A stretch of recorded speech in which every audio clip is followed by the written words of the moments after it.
So it's live at stereo. Right here on Hip Hop Nation. Yeah. What's going on, Hip Hop Nation? Everybody out there in that Sirius XM land, it's your man Datwon Thomas back in the building. Woo! It's for a really good cause, too. They brought me back for this one, man. I want to give it up to everybody that's in here. Our man DJ still up in here. Yep. Yes, sir. It's a special occasion, y'all. It's a special occasion. What we got going on right now is our man Torae. He's the one. Me? Yes. Is it me? You, my man Torae. What's going on, man? What up, Day? Thank you for being here for me, man. This is amazing. I couldn't figure a better way to do this than this. You know what I mean? Had this situation right here the way it is. We had to do it, man. The funny thing is, it's like you're doing what I do now. As far as like having your own. Nobody can do what you do. Man. You Let's just clear that up. Man. I do have a show. You got a show. You know what I'm saying? And you rap. I do rap. But I can't rap, so you see what I'm saying? There's so many people out there that can't rap though, Dave. So you could technically rap. But anybody could. We put you on the spot. I'm gonna throw in a freestyle. Oh man, don't do that. I'm gonna be sounding like Pee Wee Herman out here. Give some look at then I'm Kendrick. But yeah, man, it's a honor to be able to see everything that you've been going through, you know, since 2008. We were talking earlier, and we was like, wow, man, it was crazy. Like daily conversation. That was a fast 8 years, right? Yo, like blink. Because when I looked up, and it was the crazy thing was when we was looking at the dates for the album, trying to figure out a date, I'm like, okay, cool. Because initially we wanted to drop 2015 in December, right? And then once December was kind of off the out of the way, we was like, all right, January, cool. January is good. It's a fresh start, new year. And then I started going through all my releases, and I was like, yo, Daily Conversation dropped January 2008. Wow. 8 years ago. Like, this is crazy. So when now it has to be like, yeah, OG, I'll be like, yeah, I guess so. You know what I'm saying? Like, yeah, man. Been here for a little minute. And then technically, because Daily Conversation came after I went solo, but when I first came in, like the first thing I put out that was commercially, out there for people was the Coalescence, which happened in January, ironically, of 2006. So it's really, I'm in my 10th joint. You know what I'm saying? That's insane, putting man. records out. So it's crazy. It's insane, man. One of the things is, album titles, and you titled this Entitled. Yeah. Why so? For a couple of reasons, man. Anybody who listens to me know I'm heavy on like the double entendres and things having multiple meanings. So I think overall the word entitled has a negative connotation. This person is entitled. They think this is and that. And to a certain degree, I was entitled. I was sitting in Coney Island. I'm listening to the radio. I'm watching videos. I'm like, yo, these guys they not nice like me. Yeah, they ain't nice like me. So, I coupled that with the fact that I felt like, I'm a good human being, and, karma is going to kick in. And at some point, Russell's going to call and I'm going to get the big deal and make the money and be a superstar. And, I felt like because of who I was and the fact that I could rhyme and I never killed nobody, sold crack, I was like, I'm entitled to that. That's supposed to happen. That's got to happen for me. And that's not the case. You know what I'm saying? It's definitely not the case, man. You gotta work. You got to bust your ass. You got to be blessed. You got to be lucky. You got to be in the right place at the right time. It's and you got to be nice. You got to be nice. You got to. That part I had the nice part. I was gonna say you don't have to be nice. Well, you just so happen to be nice. I happen to be nice. Thank you, guys. And then on the flip of Entitled, like as you listening to the music and you listening to some of the content that we get into, I think that we are all, as human beings, as people, we are all entitled to certain rights and certain respect. You see what's been going on. It's been going on forever, but I think it's been very, very prevalent and visible in the last few years. What's happening in the world. Innocent kids getting gunned down, women turning up dead, just like all types of stuff happening to African Americans. And I was like, yo, we're entitled to the same rights as everybody else. I got struck when I saw one of Tamar Rice's classmates holding up a sign, saying, would you have killed me? And I was like, yeah, Tamar was entitled to the same rights as this young kid. And so when I started to write and go into some of the content on the album, I felt like that was a great double meaning on the title, because when first some people see it, they're gonna feel it and take it one way, and some people gonna take it another way. So I just wanted to bring them all together, man. You have like this underlying conscious vibe to it. We're gonna put that, but it's never, the conscious rapper doesn't come in this Hulk package. You know what I'm saying? They're never like that. You know what I mean? So what was it that made you feel like you can make that step on this particular album? the growth. You know what I'm saying? Like as an artist, I feel like when I grew up listening to artists, the artists always gave us the real. They told us what was happening in the street. You know what I'm saying? Like I had never been to Compton a day in my life, but I felt like I understood it because of the artists that I listened to. They was the reporters. You know, they was the CNN of the hood, of the airwaves. You know, same thing with you know, a Public Enemy letting you know what's going on out here. So many different artists, and I feel like for the most part, a lot of artists have gotten away from that. Yeah. You know, me, like I said, I've been here 10 years, so I grew up in front of everybody's face and everybody's ears, and my content has grown as well. You know, I've lived a little bit. I've traveled. I've matured. I've become a man. And I felt like I had to get this shit off my chest. I had to say it. I had to talk about it because I was looking around and like, yo, nobody's talking about it. And then I looked in the mirror and was like, that's your job though, dog. That's you real. Talk about it. You get into it. So, you know, the conscious label or whatever, like, I'm just a grown ass man in America watching what's happening with a platform and a voice and the courage to discuss it. And that's what I did. And that's what it takes. It definitely takes courage to do that. And I feel like another thing that kind of helps with that as far as your growth is the competition. You're always, you know, listening to records now that you're up here. I listen to a lot. I hear a lot of music. And you're interviewing a lot of people. Absolutely. So how is that influencing the time when you have to go and you have to be creative? You know, for me, the beautiful part about where I am in my career is that I'm on nobody's release schedule. I don't have to put an album out every year to be in the marketplace to tour. So I only create music when I'm inspired to create music. And so it's never forced. It's never, you know, I never have to think about it. Like I didn't go into the studio making entitled like, yo, it's time to make an album. I got to go do it. I was sitting around and I was like, yo, it's some shit I want to talk about. And I got some great friends that's really talented. So I just start calling my friends, yo, send me something, man. I want to go to the lab. And I, did that 6, 7, 8 times. And I looked up and I was like, damn, you got half an album finished, it's already dog. here. Let's finish it up. Then I got into finish the album mode. But, I didn't go in with the mindset of, yo, it's time to make an album. It's time to get out there. It's time to get back into, the marketplace or whatever. It was just like, yo, I really want to talk about some shit. I got some shit I want to talk about. There's some things I want to discuss, some things y'all need to hear. And that's how the album started to get built out. What's crazy is that you make this sound like, it's real easy. I got a couple of friends, you know what I mean? Pete Rock. Yeah, that was smooth. You know what I'm saying? That was smooth. Joe Beats, Yeah, man, I'm blessed to know a lot of amazing, talented people. This 10 years of being in this business and being in this game, you cross paths with a lot of people. You meet a lot of people. Some people you connect with. Some people is strictly business, and some people you have a genuine bond and friendship, and there's something there, an affinity. And that's why you sitting right there, man. That's because real. I remember I would just read your name in the beginning of my favorite magazines. You know what I'm saying? You've been in so many, you can't name them all. But you know what I'm saying? You would just see Editor-in-Chief, Datwon. I mean, then you was like, damn. And then we built a relationship and a rapport with one another and became friends. And when it was time to do this, I couldn't think of anybody else that I would want to share this moment with than you. So it's the same thing with a lot of the producers on the album. It was like, let me just highlight my homies and see what we could cook up. That's what's up, man. I think that's the perfect intro for our man DJ Still. There we go. Yeah, we're going to have to get into one of these joints off the album, that Imperial Sound. What you think? We set it off with that? Yeah, we set the album off with that. We could set the, set the album release off with that. Yeah, go. Album release party continues. Don't it sound so good to you? Live on Hip Hop Nation. Yeah. We back. It's Datwon Thomas here with my man Torae. Yeah. We up in here celebrating my man's new album. No doubt. Entitled. Sophomore joint. Shout out to the studio audience. Make some noise, y'all. There we go. Hey. Beautiful. Yo, that joint right there, though. Coney's finest. Hard right there. Yeah, that's all good.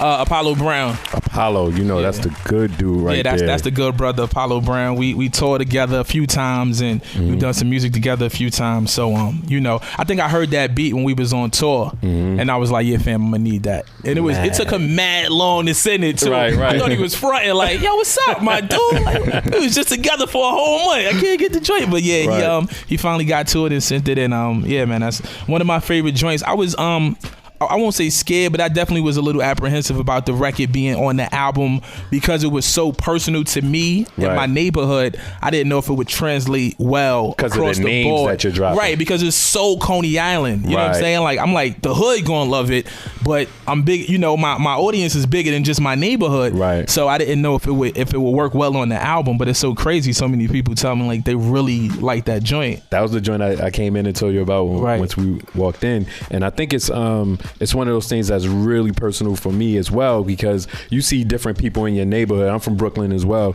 And you see people in your neighborhood. Brooklyn was popping. That's right. You know what I mean? BK all day. I think it was because he told the story so well too. Yeah. You know what I'm saying? Like when you start hearing about like Steph getting on, and then he's still rocking. Yeah. And then Right, you know, Sebastian Bassie get on. and Lance, and Can you break so that many down people. real quick for people that don't know? Yeah, so I'm from Coney Island, and Coney Island is a little small community neighborhood in Brooklyn, New York. Cyclone, man. Right. So most people that know Coney Island, they know the Cyclone, they know Nathan's, they know the beach, the boardwalk, the aquarium, all the cool shit. The Coney Island I know is just like any other hood, Marlboro anywhere Project, else in the all that. world. Right. Is gritty, is dirty, is filthy. It was very tough, hard times coming up. But the beauty about my neighborhood is a real basketball driven community. Yep. And a lot of guys from my neighborhood, you know what I'm saying, made it to the NBA, which is crazy. Like to have 6-7 guys from my neighborhood. From right there. I'm talking about walking distance from each other. Like, you know what I mean? Because Coney Right. Island is 30 something blocks, 3 avenues. It's not super duper big like that. So to have that many guys actually touch the league was crazy. And every time somebody made it, it just was, you know, because Steph is in my age bracket or whatever. So And that's Stephon Marbury, right? y'all. Steph he out made there in it, China killing it. He got a statue and all types of All like, types of stuff. He's killing it in China. Word up. So when Steph goes to the league, it's crazy because we all excited and happy, and I'm like, word, I want to blow too. Yeah. You know what I'm saying? And then you wait and then you know Bassie going, he's high. You see Bassie on the Sebastian cover Telfair. with, you know what I'm saying, with LeBron on Sports Illustrated covers, and you like, word, that's crazy. I love it. I want to go too. Ooh, yeah. You know what I'm saying? And then Lance, you know, I want to go. Lance Stevenson. So it's that and so many other guys, you know, who might have been high draft picks, but they touched the league. They was in there and made a difference. And you know, that was my thing. It was like, yo, all these guys, I wasn't a hooper like that. You know what I mean? Right. We play 21 horse. You know what I mean? Little pickup game. I get some Reeboks, some boards and some rebounds and some blocks. Yeah. But I wasn't. You know what I mean? I wasn't those guys. Right. I knew that early. Right. You know what I'm saying? But I was like, I'm nice at what I'm nice at, and I want to go to the league of what I do. You know what I'm saying? And that's what you're trying to get across on that track, as Right. well as pay homage. But there were a couple of names on there that we didn't pick up on. Right. And these are those guys are. some of the hood legends. There we go. You know, because we all have things in our life, obstacles, hurdles that we got to get over, get past, that, you know, just one bad decision or one off move can change the whole dynamic of the rest of your life. And it wasn't about talent. Like everybody I named on that song was talented. There was so many dudes in my hood that got busy. Like people, you go to Coney Island, Steph wasn't the nicest Marbury. That's you know what crazy. I'm saying? Like he was the one who touched the league because of the steps his brothers before him took. they got him ready. Right. Some of those past, you know, some of those mistakes that they made prior to, so they could groom him up to make sure he made the right decisions. Same thing with Sebastian, but it was so many other guys, talent wise, that could have, you know, went and been, you know, the biggest thing. But what's so important about having like a representative from an area? Everybody has kind of like that story, but what's so important about having that? Like when you're able to look at them and be like, that can happen to me. That's it. That's it right there. Or I can't get that. Nah, I think for me, at least, I can't speak for everybody. For me, it was inspirational because, you know what I'm saying, like, they say when your neighbor's in harvest, you know what I'm saying, get ready because yours is coming right there. And so me seeing all these guys, you know, flourish and grow and blow up and sign big deals and, you know, come back through in Bentleys and all type, but it's still right there. It's still like you could reach out and touch them. It's tangible. It made me feel like it was attainable. It made me feel like that gave me the drive. That gave me the passion. That gave me that fire that I needed to like, yo, keep going, because they came from the hood just like you. Bigger than that, they came from your hood. You know what I'm saying? one. Like the same schools you was in eating free lunch, they was at the table across. So it was so vivid, it was so real to me that it just, you know, it kept me going. That's what's up, man. That's dope. I think one of the things that we really have to try to focus on is when you start honing in on your craft, because that's what they did. They were putting in the work. Were you out there honing in on your craft? How were you doing it around the way? Absolutely, man. I used to, before I knew how to create a song or song structure, anything like that, I just wrote rhymes. I would go outside. I would write rhymes just to go outside and say these rhymes to everybody in the neighborhood because it was cats who I looked up to. You know what I'm saying? Like Buckshot came up in Coney Island. You know what I'm saying? Like I would go outside. I would watch who got the props on Video Music Box. Go outside and Buck be standing in front of the building. That's I'm like, crazy. you was just on TV. This is crazy. Yeah. You know, but it was guys like, you know, Buckshot being right there. And, you know, I'm about to name a bunch of legends in Coney Island for me. But like my man Mighty Rails, who was very, very influential to me and instrumental in me wanting to be an MC. Deadly and Dangerous was a group. My man Flav, my man Guy. A lot of guys who rhymed or who I saw rapping in the hood. And my whole thing was to impress them. You know what I'm saying? It was like, go outside and spit that shit that's gonna make them be like, yeah, son, get busy. You know what I'm saying? So that was me honing my skills. Is, you know, I had a zillion composition books, and when we couldn't afford a composition book, I had a zillion brown paper bags. You know what I'm saying? Like I was just writing rhymes, not knowing song structure, not knowing how to count bars. I just rapped until I was finished the thought. You know what I mean? Until I got my point across, I rapped, and that's what really sharpened my sword. But does that help you in the battle though? Because a lot of times you start battling before you actually make songs. Yeah, of course. You know what I'm you had a tough battle like back in those days, like one of those like. I was never like the battling guy. You know what I'm saying? But of course, you all gotta, you know, you gotta earn your stripes. These rite of passage. There's another guy across the street that rhymed too. So what makes you better than him? Why should we listen to you? Why are you the guy waving the flag for Coney Island, not him? Prove it. You know what I mean? And so, you know, it was a few guys. Shout out to my man Nims, who was heavy on the battle scene from Coney Island, and shout out to Chambers, who's heavy on the battle scene. And you know, it was a dude from the neighborhood, Actual Fact, that we used to go back and forth at it. You know, a lot of dudes. I was always more so about unity though. That's kind of always been my thing. Right. I was always on some, we could go at each other all day and be the king of Coney Island, or we could stand together and dominate Brooklyn and then dominate the city and then take it world. You know, but I always had that mindset, you know, and a lot of people, and I learned that the hard way, a lot of people they not on that. They don't feel that way. They not about building together. They like, nah, I'm here to take you out, dog. Yeah. And so I had to be a sniper too. You have to have those in the chamber. Okay, well, if you don't want to do it this way, then that's your ass. You know what I'm saying? Which brings us to the breaks, man. Okay. Like, you know, the battle is one of those things in the doc. Or what is it? A series? Music. It's about to be a series. Yeah. Lord willing, stay prayed up. Stay prayed up. And and what was your character's name? Sig Sauer. Oh my goodness. And Sauer. And you had to battle the main dude. That's right. Shout out to Antoine Harris, my man. Had to battle.